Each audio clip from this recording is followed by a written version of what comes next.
Hi everyone and welcome to my Steam Next Fest Summer 2022 Racing Demo Collection. There's 13 games in total which I downloaded to play, and I'll tell you what my thoughts are on them and whether or not they've stayed on my wishlist. We'll kick off with You Suck at Parking, which is the only game that I've showcased previously. It's a cutesy smash-up of Micro Machines, but Trackmania is the best way to describe this.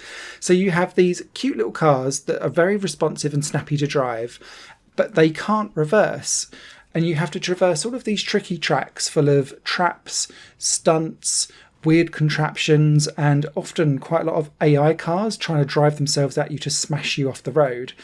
And once you've done all of that, you need to park the car perfectly in a car parking space. But if you overshoot it, your car is done for. If you kind of drive off the edge, your car is done for.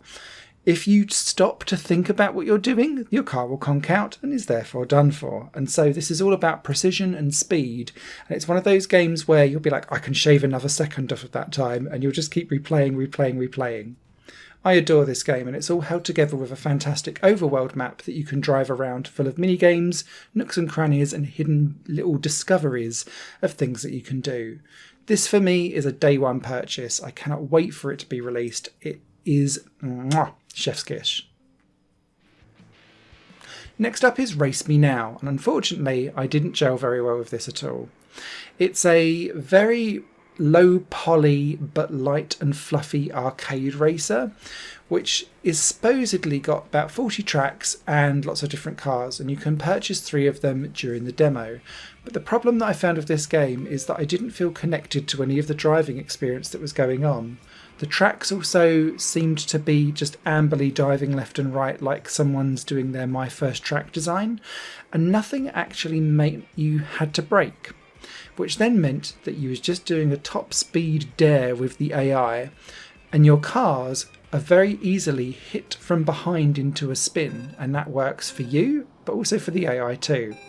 Driving off track meant that you could cut lots of corners too. I was driving through the environmental things like trees and rocks. It just didn't feel very good at all. And so Race Me Now is not staying on my wish list, and I wouldn't recommend it in its current state.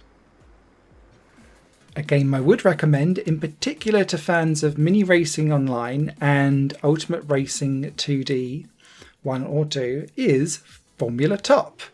It's very much the same guise of a top-down, but almost from a Circuit Superstars camera angle, rip-off of F1. It's got the 20 cars from the 2022 F1 season, all very much unofficial, but you could spot the colours and the drivers' names, and the demos showed you going around a fake Catalonia. The handling has 2 different options, and the beauty of this is that it's set up for either keyboard or controls. So the keyboard option allows you to be quite binary in smashing forward and then steering very heavily left and right. But I found much more fun in the nuanced, what was called finesse mode, where you could feather the throttle and the brake and the steering using the triggers and steering on the controller instead. That felt much more satisfying and engaging to drive, and with that combined with relatively decent AI, the fact that you're actually penalised for running wide off track. These cars are a little bit stiff to turn though, so it felt like you definitely had to obviously brake quite a lot, but also going in wide and trying to straight line some of the chicanes became my go-to thing for the demo in Formula Top. What I think kind of impresses me more is the promise of what's to come rather than what I played, if that makes sense. This is a good demo and it kind of whetted my appetite, but the fact that we've got different tracks, weather effects coming in, fuel, damage, tyre wear, that wets my whistle for what Formula Top could be when it's ready for release at some point in the future. So for now, Formula Top absolutely stays on my wish list. Pocket Wheels is the game that I feel the most conflicted about, because there was some things that I really liked about it, but also there was just something missing and I couldn't put my finger on what. Pocket Wheels is a game that sees you shrunk down almost to Micro Machine style level, but you're driving around someone's bedroom, and you can drive around the Scalextric tracks, get on the drawers, dive around in the bed, run up and down little building blocks, and it's all very cute and fun in a very chunky graphical style. The handling of the car is okay as well, nothing particularly to write home about. But when you jump, yes, you can jump with these cars, you can then press the glide button and out come some wings and you can fly around for a little bit, which is quite handy if you're diving off a little table. There was also the promise of a grapple hook, but I never actually managed to get it to work in the demo. The kind of where I was like, I'm confused, is that outside of collecting coins so that you could unlock a variety of different other vehicles, all of which were kind of based on toys and quite cute and warming, I struggled with the actual challenge element of this game. And this was where you would drive up to various different cartridges and select challenges to do. And that would either be like an obstacle race or getting through timed gates within a certain period or smashing into enemies and getting rid of them.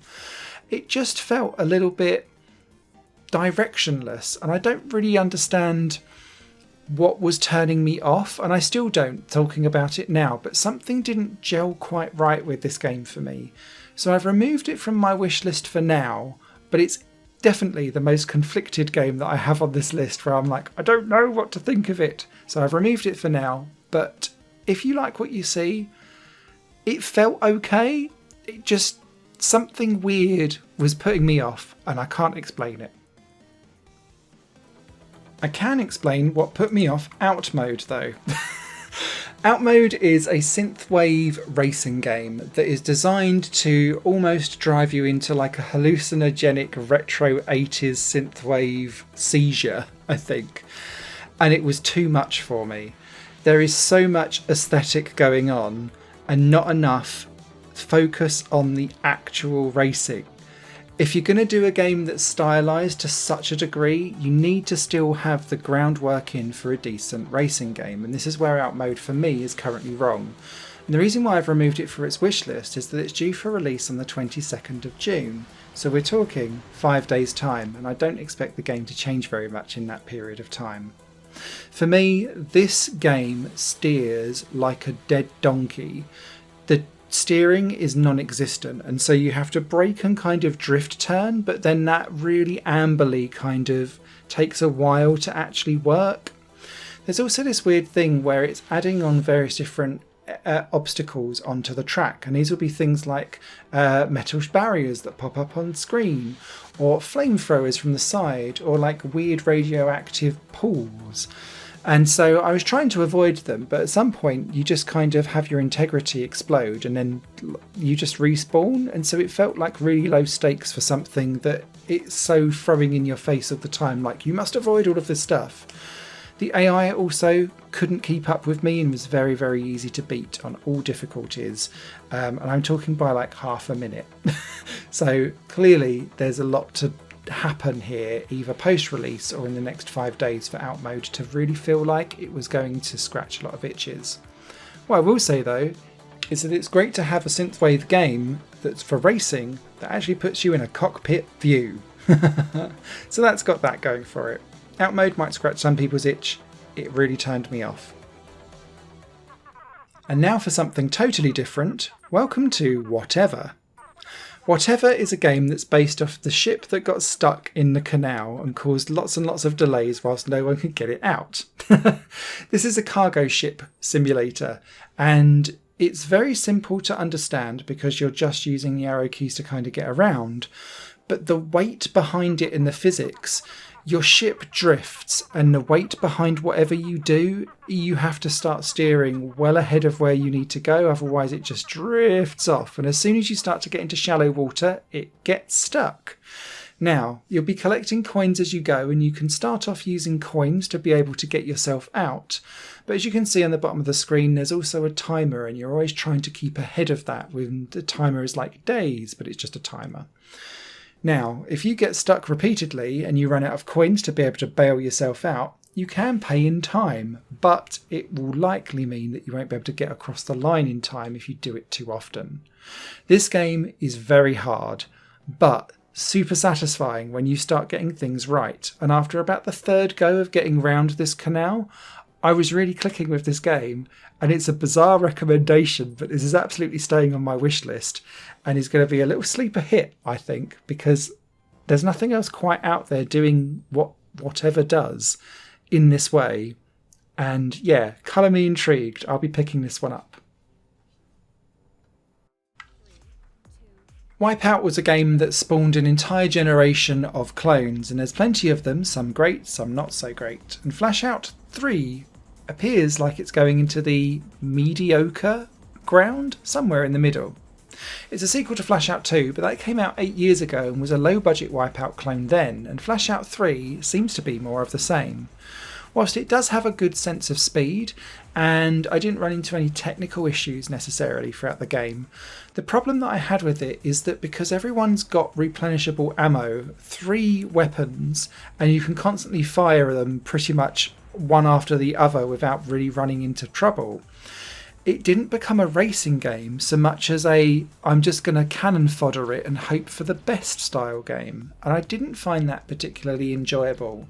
If you're up for a Wipeout style game where you can just bullet hell your way through it and hope that you're the one that gets across the line first, Flashout 3 might be something that scratches more of an itch for you. But for me, I felt like the total driving experience or racing experience, of which it's implemented okay, you can turn not too bad and you've got air brakes for making tight turns, it just all fell by the wayside because you were just shooting each other and hoping for the best. So yeah, unfortunately for me, Flashout 3 was removed from my wish list. This next game is not a driving game, but it is a racing game, and it's a bloody good one at that. King Rabbit Race surprised me an awful lot because A, it's going to be free to play, but B, it's actually quite good fun, and it reminds me a little bit of a top-down version of Ultimate Chicken Horse in a way. And that's because every level is randomly generated full of traps for you to try and avoid of your bunny rabbits. So there'll be 4 of you in a race. You will be constantly connected online and dropped in with, I believe it was either shadows of people that might have played a certain seed of a level before, but I'm sure I was playing against real live people as well because it seemed like the dev was in and about and playing around. But anyway, you kind of all run off together and it's just to see how far you can get. You score more points for getting through as many tiles as possible. But I ended up in some races that were going on for a really long time and there didn't seem to be an end to each level. It was just see how far you can get before someone makes a mistake. And there'll be like arrows flying at you, there'll be things moving around on platforms, there'll be saws diving back and forth. And because you're constantly trying to get to the top of the screen and keep like, because it almost works like Micro Machines, you can fall off the edge and kind of lose out altogether. You don't want to hang about. So it's just, yeah, surprisingly very addictive and very cool. There's an awful lot of microtransactions for cosmetic stuff outside of the game, like the main gameplay loop if you want it. But the actual game itself doesn't appear to be particularly gated. So you can go in and enjoy yourself and you'll be grinding for a lot of the cosmetic stuff. But it's there for you to play for it if you want it. King Rabbit Race, definitely staying on my wish list. Now I must make an apology for this next game because all the gameplay footage here is captured in a split screen mode because I couldn't quite get it to work properly in single player. So Super Gosu Cars is a kind of cutesy Mario Kart style or Super IndyCart style game, but I really just like the aesthetic. There's an awful lot of grey, an awful lot of brown, an awful lot of just ugly font everywhere, and it's garish. But I could look past that if the actual gameplay itself was good fun to take part in. But Super Gosu Cars was really hit and miss for me, and the problems came from lots of bugs and issues that I had with the game itself. I was getting stuck in walls, I was getting stuck under the cars and under the ground. I also had this reoccurring issue where my car would keep veering to the right and then to the left whenever it was kind of connecting on double back hairpins, as if the AI was trying to take it over and veer it off in a different direction. And so whilst I can see that there's definitely potential here for a game like further down in the future, this is one of those cases where I think a demo was released maybe at the wrong time, and it probably could have done with some dev time to kind of polish up this demo before it went out into the world in the open, because this has put me off the experience and I've removed Super Gosu Cars from my wish list for now. The next game on this list is called Engine Evolution 2022, and it's an interesting game with a fascinating concept, quite ingenious really, in that it follows the evolution of an engine over the course of like time. So you'll start off with a very simplistic two-stroke bike or an old cigar-shaped formula car, and you'll have a collection of these to begin with, and depending on what you want to race, you choose which you're going to race, and then off to the races you go, and you'll farm credits, and those credits can then unlock either improvements to the current car that you've got, or once you hit certain driver levels and certain credit levels, you can then unlock where these engines went next over time. And they'll be through like pretend rip-off manufacturer cars or bikes, or you'll just be kind of moving through time. So formula cars end up becoming the modern day behemoths that we've got today. The bike side of things end up becoming like performance machines over time. I think this is a fantastic concept and it works really well. But Engine Evolution 2022 ties this all into an online kind of credit farming profile. And when you get into the races themselves, this is a game that feels like it's been designed for mobile in terms of the racing. So there's no nuance to any of the driving. It's very simple and easy to pick up. It kind of feels like it could do with some personality, and it feels very hands-off, particularly when you're racing the bikes, because everything crashes into everything. And if you've got, say, because you go into races with 12 competitors, and they're either pulled from where you are in your online profile down into the race server so that you've then got like pretend real people to race against, or you're supposed to have real people there too. But the AI is not competent enough to not just be crashing into everything every second corner. And so it just becomes an absolute cluster. So yeah, I think there's merit to this game, and I think it's a fantastic concept and idea. But this is all built around tech trees and management.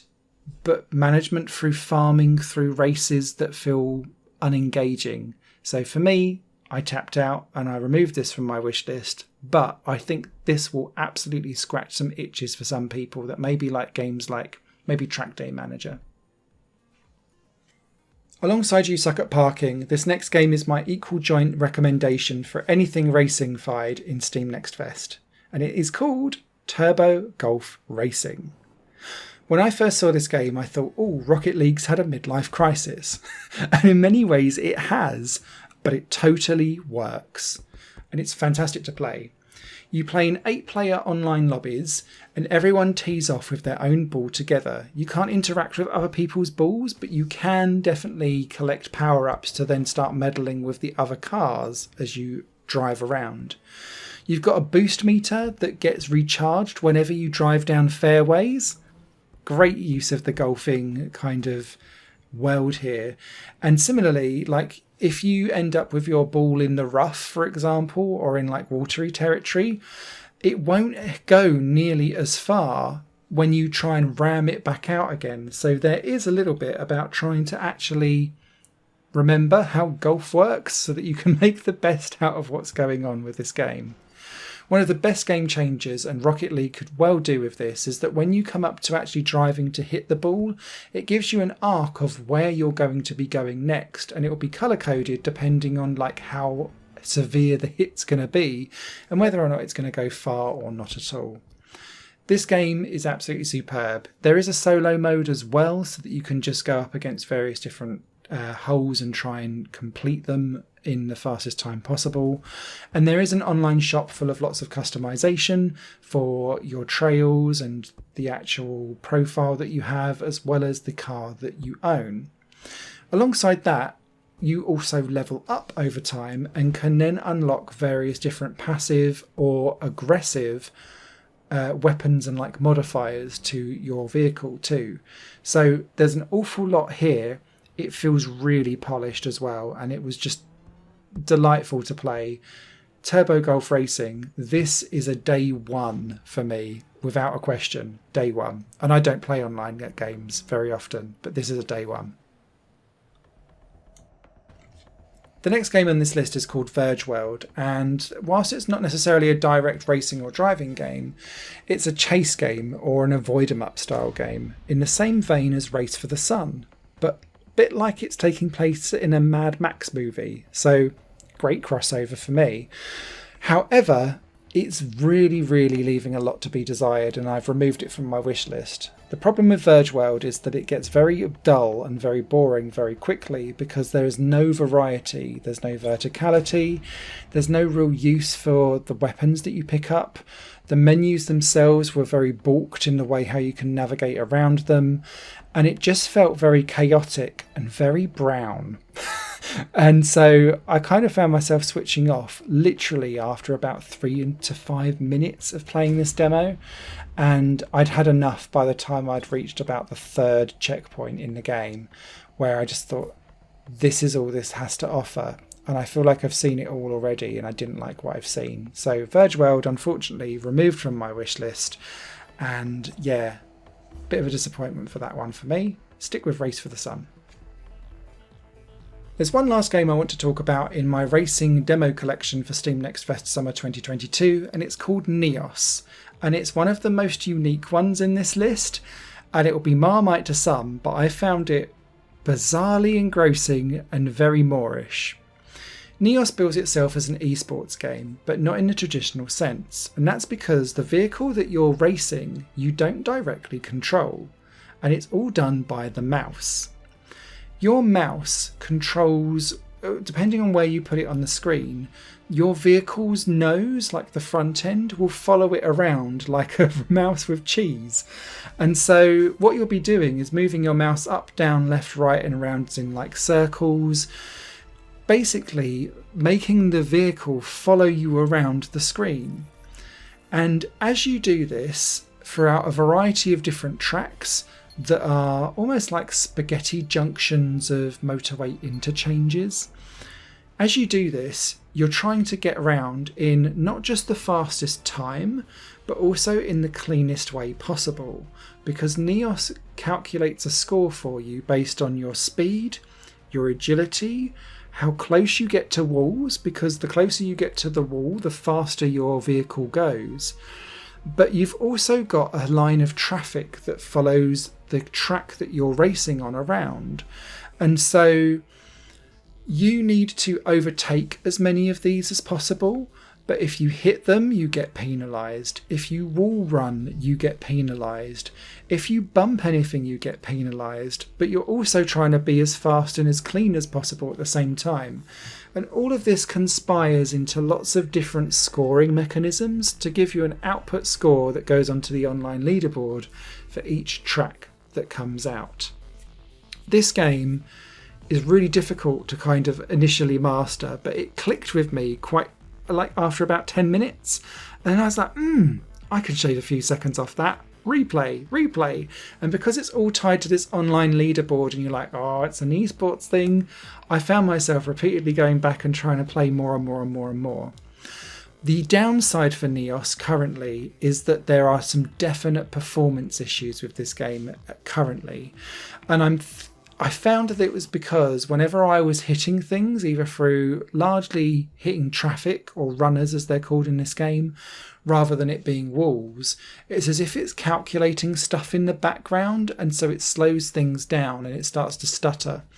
So if that can be ironed out over time, this could be a very niche and weird and wonderful online leaderboard style game that I could quite easily sink many an hour into, because it showcases like a massive world map and there's loads of different versions of tracks that all interlink with each other. So it really is a spaghetti junction of mouse-based esports racing. Who would have thought? So that's all of the racing games that I downloaded and played throughout the Steam Next Fest for summer 2022. If you found it informative or found games that you thought, oh, I'm going to pop that on my wish list, please do leave comments down below, because I always find it interesting to see what you fancied. And if you found this informative or helpful, please do give it a thumbs up and a like, or consider subscribing, because I need all the help I can get to try and get YouTube to understand that this channel can be quite helpful for people and not just a niche thing that they can kick around in the corner. Thanks for watching. Stay tuned for more Steam Next Fest stuff coming across the next week. Bye for now.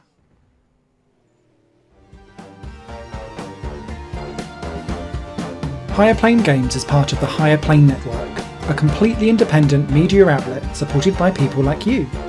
The goal is to create the best possible content that cultivates a richer indie scene for games as well as music and entertainment.